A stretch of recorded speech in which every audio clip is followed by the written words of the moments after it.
الحمد لله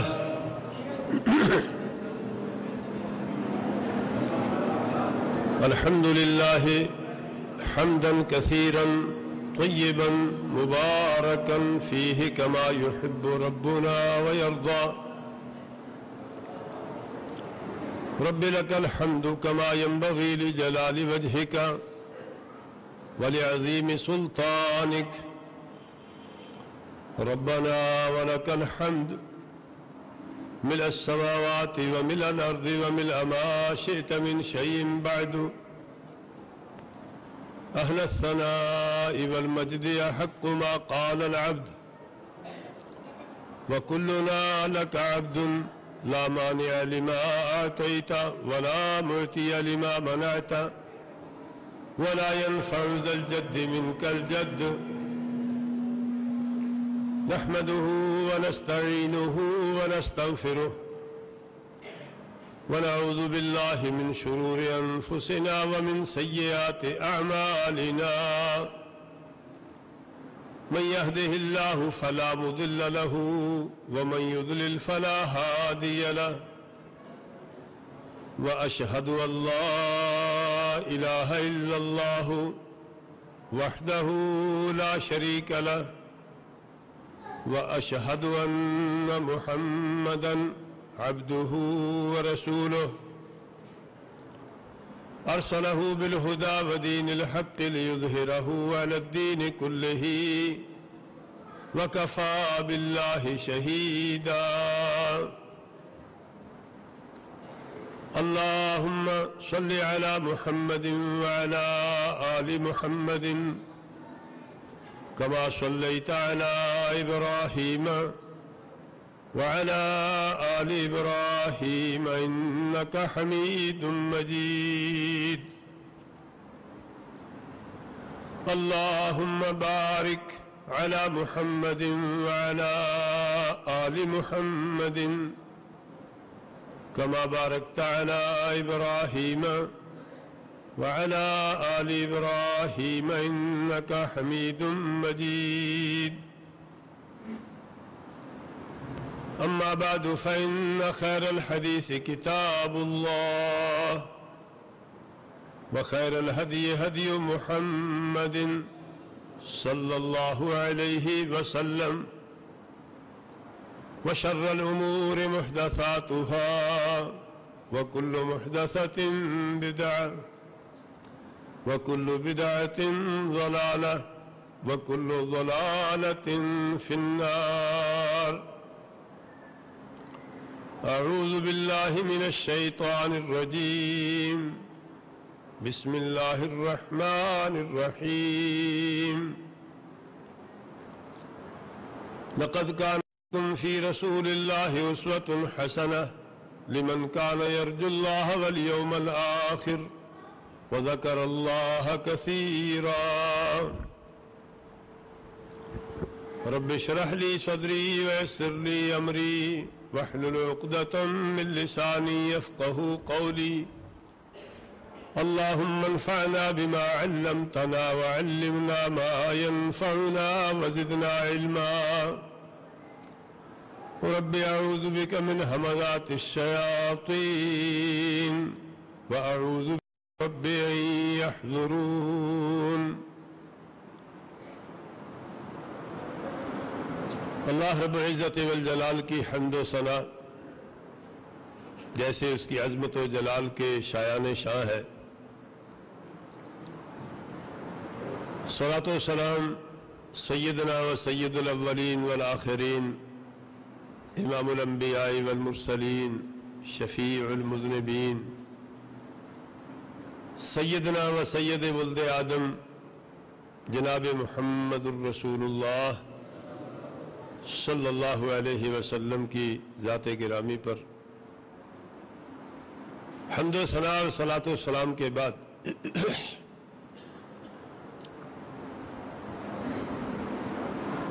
کسی انسان کی شخصیت کی تعمیر کا مسئلہ ہو، کسی بندے کو بندہ بنانا ہو یا کسی بندے نے خود بندہ بننا ہو،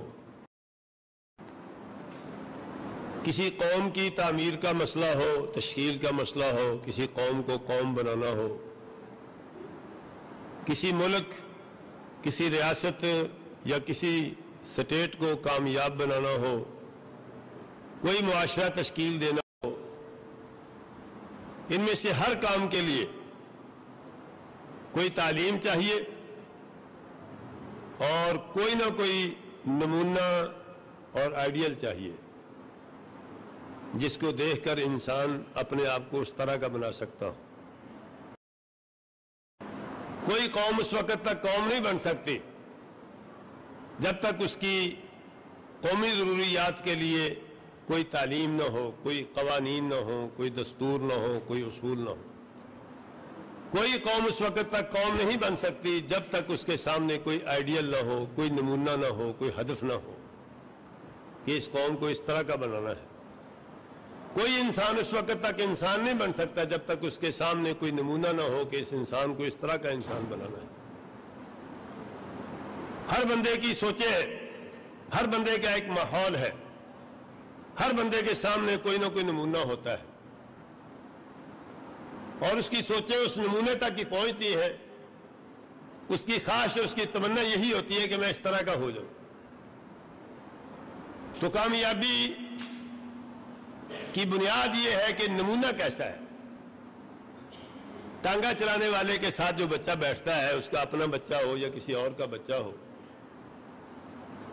اس بچے کی انتہائی خواہش ہوتی ہے کہ کسی وقت چھانٹا میرے ہاتھ میں ہو، میں گھوڑا چلاؤں، کبھی لگام میرے ہاتھ میں آ جائے تو میں ٹانگا چلاؤں اپنی مرضی سے۔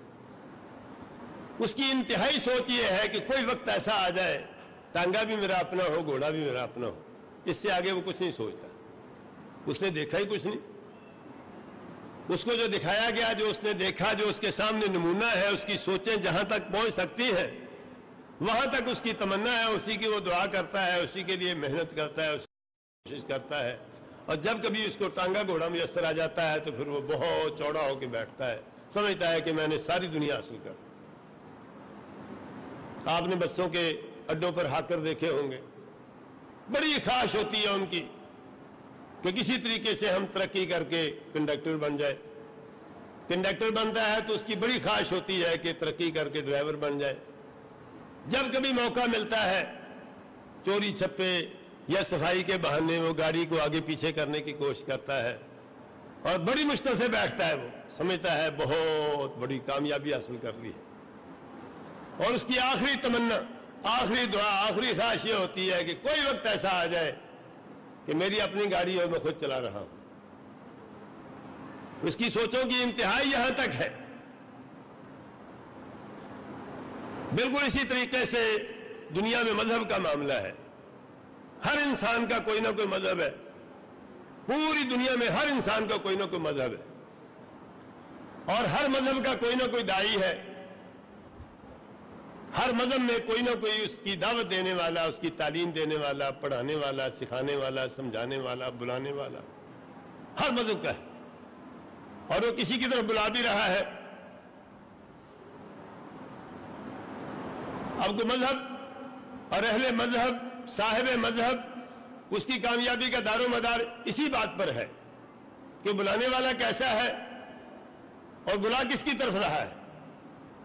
بندے کی سوچیں کتنے کی پرواز کریں گی، بہت زیادہ پرواز کرے گی تو وہ وہاں تک پہنچے گی کہ جس کو وہ معبود سمجھتا ہے، جس کو وہ الہ سمجھتا ہے، جس کے سامنے وہ سجدہ ریز ہوتا ہے، جس کے سامنے پیشانی جھکاتا ہے، جس کے بارے میں اس کا خیال یہ ہے کہ مجھے سب کچھ دے رہا ہے، مجھے بیمار کر رہا ہے، مجھے تندرست کر رہا ہے، مجھے اولاد دے رہا ہے، مجھے روزی دے رہا ہے،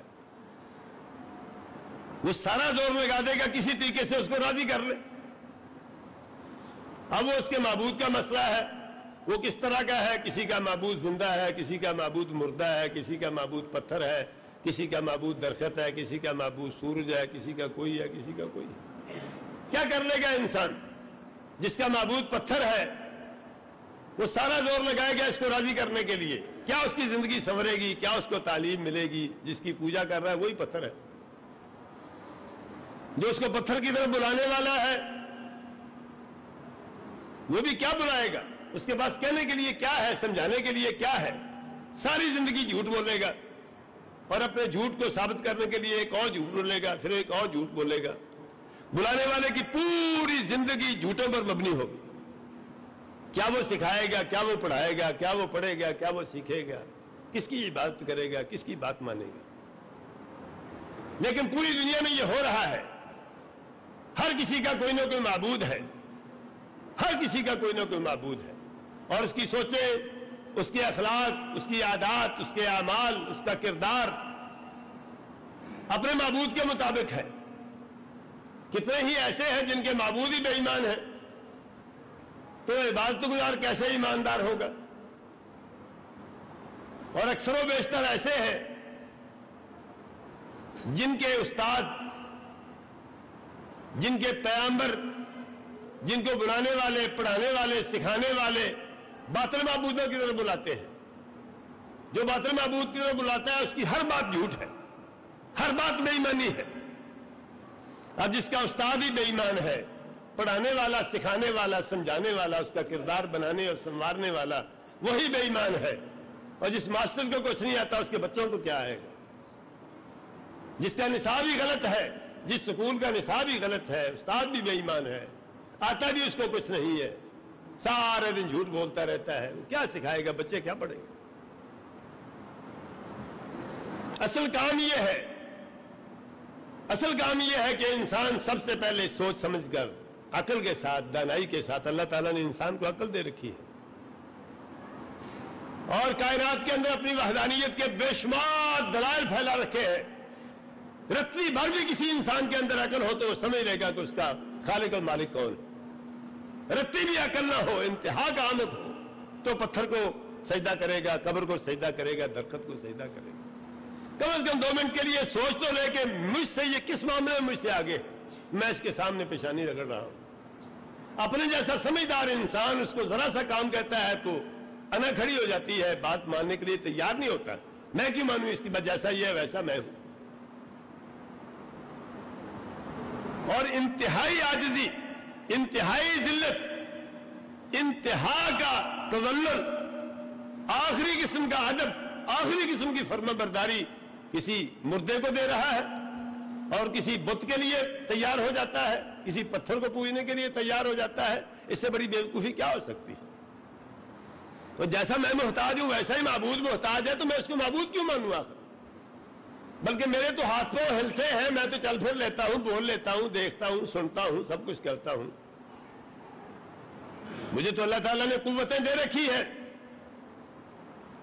والذین تدعون من دونه ما يملكون من قطمیر ان تدعوهم لا يسمعوا دعاءكم ولو سمعوا ما استجابوا لكم ويوم القيامة يكفرون بشرككم ولا ينبئك مثل خبیر۔ اور عبادت تو اس کی کر رہا ہے، نہ ہل سکتا ہے، نہ بول سکتا ہے، نہ سن سکتا ہے، نہ کام کر سکتا ہے، نہ اپنا کام سنبھال سکتا ہے۔ اس میں گندگی پھینک دے تو منہ نہیں صاف کر سکتا۔ کیسا احمق انسان ہے جو اس کی پوجا کر رہا ہے؟ تو جرم اصل میں اس شخص کا ہے جو مجھے اس کی طرف بلا رہا ہے۔ میں تو نیا ہوں، عام آدمی تو نیا ہے، اس کو تو پتہ نہیں ہے، لیکن جو اس کا چیلا چانٹا بن کے بیٹھا ہے، لوگوں کو بلا رہا ہے کہ اس کے پاس آؤ، اس کی خدمت میں حاضری دو، یہ تمہیں اولاد دے گا، تمہارا یہ سنوارے گا، وہ سنوارے گا۔ اصل بے ایمان وہ ہے، اسے ساری زندگی اس کے ساتھ گزاری ہے، اس کو یہ سمجھ نہیں آتی کہ مجھے کچھ نہیں دے رہا تو اس کو یہ کیا دے گا، میرا کچھ نہیں سنوار رہا تو اس کا کیا سنوارے گا۔ یہی جھگڑا تھا، وہ بیوقوفوں کو سمجھ نہیں آ رہی تھی، بلکہ الٹی سمجھ آ رہی تھی۔ کہتے تھے کہ ہمارے یہاں 360 ہے، اس سے بھی زیادہ بت پڑے ہیں مکے میں، تو ان سے ایک شہر کا نظام نہیں سمجھتا۔ یہاں ڈاکے پڑ رہے ہیں، چوریاں ہو رہی ہیں، بے ایمانیاں ہو رہی ہیں، سارا کچھ ہو رہا ہے، اتنے معبودوں سے مل کر ایک شہر نہیں سنوارا جا رہا، سنبھالا جا رہا۔ یہ محمد صلی اللہ علیہ وسلم کہہ رہا ہے کہ ایک ہی اللہ نے ساری کائنات سنبھالی ہوئی ہے، یہ بات کیسے درست ہو سکتی؟ یہ بات نہیں ان کو سمجھ آ رہی تھی، لیکن ان کو یہ عقل نہیں آ رہی تھی کہ ہمارے معبود تو اپنے ہاتھوں کے بنائے ہوئے ہیں، یہ تو نہ ہلتے ہیں، نہ چلتے ہیں، نہ دیکھتے ہیں، نہ سنتے ہیں، کچھ بھی نہیں کر سکتے، ان کے تو پلے کچھ نہیں ہے۔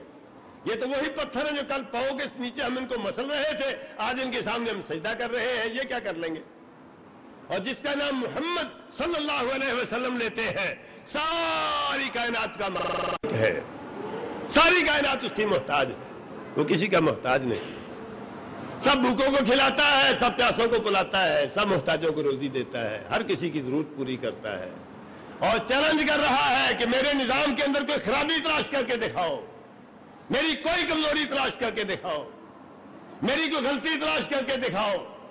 میری مخلوق تمہارے سامنے ہے, میں نے آسمان بنایا ہوا ہے, لاکھوں مل کر اس کو دیکھو, ایک بار دیکھو, 2 بار دیکھو, 10 بار دیکھو, 1000 بار دیکھو, لاکھ بار دیکھو, پھر مشورہ کر کے بتاؤ کہ کوئی غلطی نظر آتی ہے اس کے اندر. میرے کسی کام میں غلطی نہیں ہے, میرے کسی کام میں عیب نہیں ہے, میرے کسی کام میں کمزوری نہیں ہے, میں کسی کا محتاج نہیں ہوں. میں نے ہمیشہ سے کام چلا رہا ہوں, کسی کا محتاج نہیں ہوا کبھی. ساری کائنات میری محتاج ہے. یہ معبود برحق ہے جو اس کی طرف بلاتا ہے, وہ سچا استاد ہے, وہ کھرا استاد ہے, وہ نمونے کا استاد ہے. وہ ایک ایسا استاد ہے جس نے زندگی میں کبھی غلط بیانی نہیں کی, جس کے دشمن بھی مانتے تھے کہ صادق الامین ہے. اس کو جھوٹ بولنے کی ضرورت ہی کوئی نہیں ہے, اس کو غلط بات کرنے کی ضرورت ہی کوئی نہیں ہے. اس کی ذات ایسی عظیم ہے, اس کی شخصیت ایسی باکردار ہے, وہ ایسا صاحب عظمت ہے. اللہ تعالیٰ نے اس کو بنایا ہی ایسا ہے کہ وہ تو سچ بھی نہیں پورا بولتا, جھوٹ بولنے کی اس کو کیا ضرورت پڑی ہے. وہ تو اپنے جو اللہ تعالیٰ نے اس کو فضائل دے رکھے ہیں, جو اللہ تعالیٰ نے اس کو عظمت دے رکھی ہے, اس کے بارے میں لوگوں کو آگاہ نہیں کرتا. اپنے آپ کو چھپا رہا ہے, اپنے آپ کو جھکا رہا ہے. چلتا ہے تو ایسے چلتا ہے کہ اب گرا کہ اب گرا, اب گرا کہ اب گرا, اتنا جھک کے چلتا ہے. 100 بادشاہوں کا ایک بادشاہ ہے, لیکن اس تواضع کے ساتھ چلتا ہے. اللہ اکبر. بندہ سوچ نہیں سکتا کہ سید الاولین والآخرین, امام الانبیاء والمرسلین ہے. یہی وہ ہے جس کے ہاتھ میں قیامت کے دن لواء الحمد ہوگا. یہی وہ انسان ہے ساری کائنات جس کی قیامت کے دن محتاج ہوگی, جس کی شفاعت کے بغیر کوئی آدمی قدم نہیں اٹھا سکے گا, جس کی شفاعت کے بغیر جنت کا دروازہ نہیں کھل سکے گا. کوئی نہیں سوچ سکتا تھا کہ یہی وہ انسان, فقیروں کی طرح زندگی بسر کرنے والا. کوئی مسافر اجنبی آتا تو آگے اس کو پتہ نہیں چلتا ان میں سے محمد صلی اللہ علیہ وسلم کون ہے اور امتی کون ہے. اس قدر تواضع کے ساتھ بیٹھتے, اس قدر عاجزی کے ساتھ بیٹھتے. یہ ہماری طرح نہیں کہ باہی لٹھمدار کھڑے کیے ہوئے ہیں. حضرت کی خدمت میں حاضر ہونا, ذرا سنبھل کر بات کرنا, گستاخی نہ ہو جائے کہیں. یہاں یہ سلسلہ نہیں ہوتا تھا. یا تو سامنے سے آدمی آ رہا ہے, اللہ رب العزت نے ہیبت رکھی ہوئی تھی. حضرت علی رضی اللہ تعالیٰ نے فرماتے ہیں من راہ بدیہتن ہابہ ومن خالتہ احبہ. ایسا محبوب بنایا ہوا تھا اللہ تعالیٰ نے جو ایک بار دیکھتا کانپ جاتا, وہ روب کے ساتھ, روب کی وجہ سے. اور جو گل مل کے دیکھتا وہ کہتا کہ اس سے زیادہ پیارا بندہ ہی کوئی نہیں. صلی اللہ علیہ وسلم فداہ ابی و امی, میرے اور آپ کے ماں باپ قربان ہو حضرت محمد الرسول اللہ صلی اللہ علیہ وسلم پر. اجنبی آدمی آ رہا ہے, اس کی نظر پڑی امام الانبیاء کے چہرے پر, روم میں آ گیا, دبدبے میں آ گیا, پٹھے کانپنے لگ گئے, کندھے کانپنے لگ گئے روب سے. اللہ اکبر, اللہ اکبر. امام الانبیاء فرماتے ہیں حوّن علی نفسک فإنی لست بملک انما انا ابن امرأۃ من قریش کانت تاکل القدید. وہ اللہ کے بندے کیوں کانپ رہے ہو, کیوں ڈر رہے ہو, کیوں خوف کھا رہے ہو, تیرے پٹھے کیوں کانپ رہے ہیں؟ میں کوئی بادشاہ تھوڑا ہوں, میں تو قریش کی اس عورت کا بچہ ہوں, میں تو قریش کی اس فقیر عورت کا بیٹا ہوں, اس سوکھے ٹکڑوں میں پڑا کرتی تھی. مجھے دیکھ کے گھبرانے کی کیا ضرورت پڑی؟ اس کو جو سچ بھی نہیں بولتا اپنی عظمت و جلال کے لیے, اپنی عزت کے لیے, اپنا روب جمانے کے لیے, وہ جھوٹ کہاں بولے گا؟ کیا ضرورت پڑی ہے اس کو جھوٹ بولنے کی؟ کبھی ضرورت نہیں پڑی جھوٹ بولنے کی, نہ اپنی ذات کے لیے, اور اس کا معبود ایسا ہے. اللہ اکبر. اہل الثناء والمجد حق ما قال العبد وكلنا لك عبد لا مانع لما اعطيت ولا معطي لما منعت ولا ينفع ذا الجد منك الجد. رب لك الحمد كما ينبغي لجلال وجهك ولعظيم سلطانك. ربنا ولك الحمد ملء السماوات وملء الارض وملء ما شئت من شيء بعد. اهل الثناء والمجد حق ما قال العبد وكلنا لك عبد لا مانع لما اعطيت ولا معطي لما منعت ولا ينفع ذا الجد منك الجد. اللہ تیرے لیے تعریفیں ہیں جیسے تیری عظمت و جلال کے شایان شان ہے. ربنا ولکل حمد، اللہ ساری تعریفیں تیری ہیں، مل السماوات و مل الارض، اللہ تیری اتنی تعریف ہے جس سے آسمان اور زمین کے درمیان جو خلا اور فضا ہے بھر جائے، جہاں کہیں خلا اور فضا ہے وہ تیری تعریفوں اور حمدوں اور ثناؤں کے ساتھ بھر جائے۔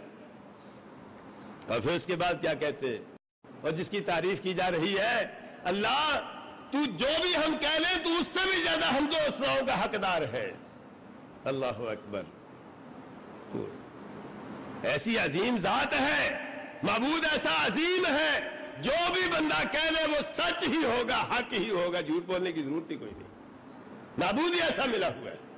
لا احصی ثناء علیک انت کما اثنیت علی نفسک، بڑی تعریفیں کی، بڑی تعریفیں کی، اتنی تعریفیں کی کہ اللہ رب العزت نے بھی حضرت محمد الرسول اللہ صلی اللہ علیہ وسلم کو احمد قرار دیا۔ امام الانبیاء کا ایک نام احمد ہے۔ احمد کسے کہتے ہیں؟ جو سب سے زیادہ اللہ کی تعریفیں کرنے والا۔ اس خدائے ارض پر جتنی تعریفیں اللہ کی حضرت محمد الرسول اللہ صلی اللہ علیہ وسلم نے کی ہے اتنی کسی اور نے نہیں کی، نہ کوئی کر سکتا ہے، نہ کسی نے کی ہے نہ کوئی کر سکتا ہے، اور حق وہ بھی ادا نہیں کر سکے۔ وہ بھی بالآخر یہی کہا انہوں نے بھی، لا احصی ثناء علیک انت کما اثنیت علی نفسک، اللہ میں تیری حمد و ثناؤں کا حق ادا نہیں کر سکتا، تو ویسے ہی ہے جیسے تو نے خود مجھے بتایا ہے۔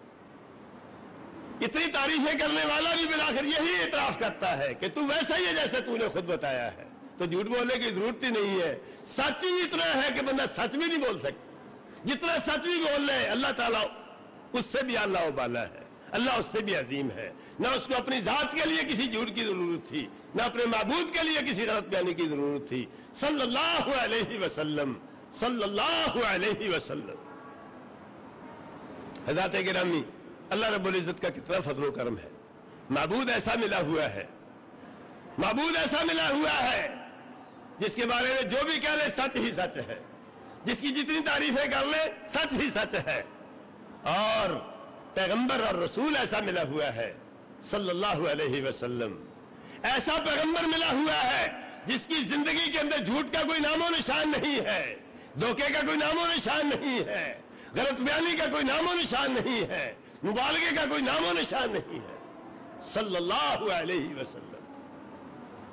اگر کسی نے انسان بننا ہو، اگر کسی نے اللہ کا محبوب انسان بننا ہو، اگر کسی نے ویسا انسان بننا ہو جیسا انسان بننا چاہیے، اسے چاہیے حضرت محمد الرسول اللہ صلی اللہ علیہ وسلم کو اپنے لیے نمونہ بنا لے، اپنے لیے آئیڈیل بنا لے۔ اگر کسی معاشرے میں سنورنا ہو، سنبھلنا ہو، اپنے آپ کو سنبھالنا ہو، اسے چاہیے کہ اپنے آپ کو حضرت محمد الرسول اللہ صلی اللہ علیہ وسلم کا متبع بنا لے۔ اگر کوئی قوم تشکیل دینی ہو تو اس کے سوا کوئی راستہ نہیں ہے، حضرت محمد الرسول اللہ صلی اللہ علیہ وسلم کو اپنے لیے نمونہ قرار دے لے۔ کوئی قوم اس وقت تک قوم نہیں بن سکتی، کوئی قوم اس وقت تک قوم نہیں بن سکتی جب تک اس کے سامنے کوئی نمونہ نہ ہو، اور اس کائنات میں محمد الرسول اللہ صلی اللہ علیہ وسلم جیسا نمونہ کوئی نہیں ہے، امام الانبیاء سے بہتر نمونہ کوئی نہیں۔ لیکن یہ کاروبار نہیں ہے، کمرشلزم نہیں ہے، یہ صنعت نہیں ہے۔ حضرت محمد الرسول اللہ صلی اللہ علیہ وسلم سے صرف سیکھنا، اپنا مطلب نکالنا کافی نہیں ہے، یہ اتباع، امام الانبیاء کی فرمانبرداری، امام الانبیاء کو نمونہ بنا کر اپنی زندگی اس طرح گزارنے کے لیے محنت کرنا، اس کی بنیاد محبت پر ہونی چاہیے، محبت اور الفت پر ہونی چاہیے۔ جو کام بھی کریں امام الانبیاء کی محبت کی بنیاد پر ہو، اور محبت بھی عام سی محبت نہیں، محبت کا آخری درجہ وہ ہوتا ہے جو ہمارے بس میں ہے۔ امام الانبیاء کی محبت اللہ کی عبادت سمجھ کر کی جائے۔ جب تک رسول اکرم صلی اللہ علیہ وسلم کی محبت اللہ کی عبادت سمجھ کر نہیں ہوگی، محبت کسی کام کی نہیں ہے۔ جب تک محبت نہیں ہوگی، محمد کریم علیہ السلام کے ذکر کا کوئی فائدہ نہیں، نبی علیہ السلام کی سیرتیں بیان کرنے کا کوئی فائدہ نہیں، نبی علیہ السلام کے مناقب بیان کرنے کا کوئی فائدہ نہیں، نبی علیہ السلام کی اتباع کا امکان ہی نہیں ہے جب تک ساری کائنات سے بڑھ کر حضرت محمد الرسول اللہ صلی اللہ علیہ وسلم سے محبت نہ کی جائے، اور محبت بھی ایسی کہ اس محبت کو عبادت سمجھ کر کیا جائے۔ رسالت مآب کی محبت اللہ کی عبادت ہے، اس سے بڑھ کر پاکیزہ محبت کیا ہو سکتی ہے؟ اس سے بڑھ کر ستھری محبت کیا ہو سکتی ہے؟ یہ ہمارا عقیدہ ہے، یہ ہمارا مسلک ہے، ہم اس کے لیے جیتے ہیں، ہم اسی کے لیے مرتے ہیں۔ اللہ کے حضور مسجدوں میں بیٹھ کر گڑگڑا کے دعائیں کرتے ہیں، اللہ ہمارے دلوں کو اپنے رسول کی محبت سے بھر دے، اللہ ہمارے دلوں کو اپنے رسول کی محبت سے بھر دے، ہماری زندگی امام الانبیاء کی محبت میں گزرے، ہمیں موت آئے تو امام الانبیاء کی محبت پر آئے، ہمارا حشر قیامت کے حضرت محمد الرسول اللہ صلی اللہ علیہ وسلم کے ساتھ ہو، امام الانبیاء کی ساتھیوں کے ساتھ ہو، امام الانبیاء کے فرما برداروں اور متبعین کے ساتھ ہو۔ یہ ہمارا مسلک ہے، یہ ہمارا دین ہے، یہ ہمارا دین ہے، یہ ہمارا مسلک ہے، یہ ہمارا عقیدہ ہے، ہم اسی پر جیتے ہیں، اسی پر مرتے ہیں۔ اللہ تعالیٰ سے دعا کرتے ہیں قیامت کے دن ہمیں اٹھائے بھی اسی پر۔ اللہ رب العزت کو مشکل نہیں ہے۔ میرے بھائیوں، حضرت محمد الرسول اللہ صلی اللہ علیہ وسلم کی شخصیت اللہ رب العزت نے بتایا ہے کہ آپ کے لیے اسوہ حسنہ ہے، لیکن کس کے کام آئے گا؟ یہ اسوہ حسنہ کس کے کام آئے گا؟ لمن کان یرجو اللہ والیوم الآخر وذکر اللہ کثیرا۔ امام الانبیاء اس شخص کے لیے اسوہ حسنہ ہے جو اللہ رب العزت سے کچھ لینا چاہتا ہے، جس کی امیدیں اللہ سے وابستہ ہیں، اور جس کو آخرت کی امید ہے، جس کو پتا ہے کہ اس نے مرنا ہے، قیامت کے دن دوبارہ اٹھنا ہے اور حساب دینا ہے، اور جو ہر وقت اللہ تعالیٰ کو یاد رکھتا ہے، اس کے لیے حضرت محمد الرسول اللہ صلی اللہ علیہ وسلم نمونہ ہے۔ اور جس کی امیدیں اللہ کے سوا کسی اور سے وابستہ ہے، جو اپنے دامن اللہ کے سوا کسی اور کے سامنے پھیلاتا ہے، جو اپنی جوڑیاں اللہ کے سوا کسی اور کے سامنے پھیلاتا ہے، جو اللہ کے سوا کسی اور کے سامنے ہاتھ پھیلاتا ہے، جو اللہ رب العزت علاوہ کسی اور سے امیدیں وابستہ رکھتا ہے، جس کا خیال ہے اللہ کے سوا کوئی اور بھی کچھ دے سکتا ہے، جس کا خیال ہے اللہ کے سوا کچھ اور بھی کوئی کچھ چھین سکتا ہے، اس کے لیے حضرت محمد الرسول اللہ صلی اللہ علیہ وسلم نمونہ نہیں ہے۔ جیسا امام الانبیاء کا اپنا عقیدہ، جیسا امام الانبیاء کا اپنا عمل، جیسا امام الانبیاء کا اپنا کردار، جیسی امام الانبیاء کی زندگی، ویسی ہی زندگی بنائیں گے حضرت محمد الرسول اللہ صلی اللہ علیہ وسلم ہمارے لیے نمونہ اور اسوہ حسنہ ہے۔ یہ اتباع رسول ہے۔ اتباع رسول دو چار باتوں کے اندر نہیں ہے، اتباع رسول گنتی کی باتوں میں نہیں ہے، پوری زندگی حضرت محمد الرسول اللہ صلی اللہ علیہ وسلم کی زندگی کے مطابق بنانے کے لیے سر توڑ کوشش، پوری محنت، جس حد تک ممکن ہو انسان اپنے آپ کو امام الانبیاء کے سانچے میں ڈالنے کی کوشش کرے، قدم پہ قدم رکھ کر چلنے کی کوشش کرے، صبح بھی ویسے گزارے، شام میں بھی ویسے گزارے، دن بھی ویسے گزارے، راتیں بھی ویسے گزارے جیسے حضرت محمد الرسول اللہ صلی اللہ علیہ وسلم کی گزرتی تھی۔ دل کی کیفیت بھی وہی بنانے کی کوشش کرے، ایمان بھی ویسا ہی قبول کرنے کی کوشش کرے، اور عمل بھی ویسا ہی کرنے کی کوشش کرے۔ سنتوں کی پیروی، کوئی سنت کا دائرہ چھوٹا سا ہے، ہم نے تو گنتی کی 5-7 سنتیں پکڑی ہوئی ہیں، لیکن ہمیں پتہ نہیں ہے حضرت محمد الرسول اللہ صلی اللہ علیہ وسلم کا قلب اطہر کتنا پاک تھا، امام الانبیاء کی زبان کتنی پاک تھی، امام الانبیاء کی آنکھ کتنی پاک تھی، امام الانبیاء کے کان کتنے پاک تھے، امام الانبیاء کے ہاتھ کتنے اللہ رب العزت کے شکر گزار اور فرما بردار تھے، امام الانبیاء کے پاؤں کتنے اللہ رب العزت کے فرما بردار اللہ تعالیٰ کے شکر گزار تھے، جب تک سر سے لے کر پاؤں تک ایک ایک شے کو حضرت محمد الرسول صلی اللہ علیہ وسلم کے تابع نہیں کرے گا۔ اللہ کے بندے، تیرا اتباع رسول کا جذبہ بیکار ہے، تیرا اتباع رسول کا دعویٰ بیکار ہے، تیرا اتباع سنت کا دعویٰ بیکار ہے، تیرا حدیث رسول کو ماننے کا دعویٰ بھی بیکار ہے، تیرا محبت رسول کا دعویٰ بھی بیکار ہے، جب تک تو اپنے آپ کو باندھ کر اللہ اور اس کے رسول کے فرما بردار بنانے کے لیے پوری محنت رکھ۔ سنت رسول کا دائرہ کوئی چھوٹا سا ہے؟ دیکھا نہیں نبی علیہ السلام کے مقامات کتنے ہیں، نبی علیہ السلام کے مناصب کتنے ہیں، نبی علیہ السلام کی حیثیتیں کتنی ہیں، دیکھنے میں ایک شخصیت ہے، ایک شخصیت کے اندر کتنی شخصیتیں ہیں۔ قرآن کریم دیکھا ہوگا آپ نے، قرآن کریم کے شروع میں اللہ تعالیٰ کے 99 نام لکھے ہوئے ہوتے ہیں، قرآن کریم کے آخر میں لوگوں نے نبی علیہ السلام کے 99 نام لکھے ہوئے ہوتے ہیں، اور یہ 99 نہیں ہے، اس سے بھی زیادہ ہے نام نبی علیہ السلام کے۔ کتاب و سنت کا استقراء کریں، کتاب و سنت کو کھنگالیں تو اس سے بھی زیادہ نام ملتے ہیں حضرت محمد الرسول صلی اللہ علیہ وسلم کے، اور یہ نام صرف لفظ نہیں ہے، یہ امام الانبیاء کے مناصب ہیں، امام الانبیاء کی شخصیت کے پہلو ہیں، امام الانبیاء کو اللہ کی طرف سے ملنے والی خوبیوں کے عکاس ہیں۔ ہر نام امام الانبیاء کی کسی نہ کسی حیثیت کی نشاندہی کرتا ہے. اس حیثیت سے نبی صلی اللہ علیہ وسلم کو مانیں گے, اس حیثیت میں اپنے آپ کو ڈھالنے کی کوشش کریں گے تو متبع رسول کہلا سکیں گے, متبع سنت